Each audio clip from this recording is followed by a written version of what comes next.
ស្រុកលីស្រែលីម៉ែលីពុកអើ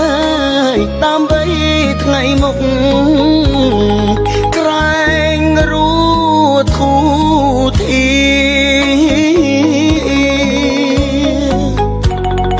ទៅធ្វើពលកទាំងចិត្តរងាពលពីងថាលាទាំងទ្រូងស្ទើបែកញើយមកដល់ស្រុកគេនឹកស្រុកខ្មែរណាំងនឹកគូមនឹកទាំងដេកខោទឹកភ្នែកការងារធ្ងន់ស្រាលខំមិនអល់ឯងព្រោះចង់ឃើញស្អែកជួបជុំគ្រួសារនៅលើលោកនេះអ្នកណាចង់ក្រចង់រួ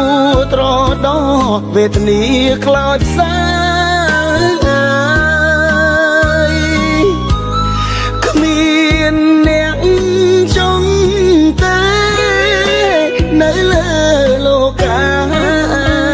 គ្រប់រូបប្រាថ្នាតែចង់មានបានជីវិតអ្នកក្រធ្វើពលកគេអ្នកមានតែងតែរួននៅសុខសាន្តចង់កិច្ចក្រណាស់ចង់ស្គាល់មានបានវាសនាជួយច្រើនបំណងខ្ញុំផងអើយ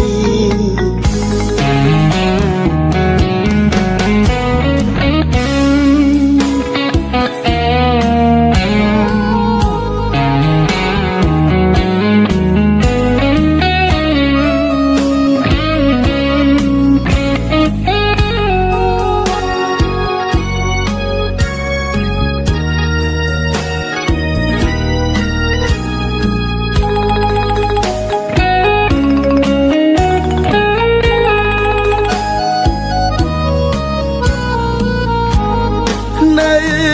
លើលោកនេះអ្នកណាចង់ក្រចង់រួត្រដោវេទនាខ្លោចសាគ្មានអ្នកចង់ទេនៅលើលោកាគ្រប់រូបប្រាថ្នាតែចង់មានបានជីវិតអ្នកក្រធ្វើពលកគេអ្នកមានតែងតែរួននៅសុខសាន្តចង់កិច្ចក្រណាស់ចង់ស្គាល់មានបានវាសនាជួយច្រើនបំណងខ្ញុំផង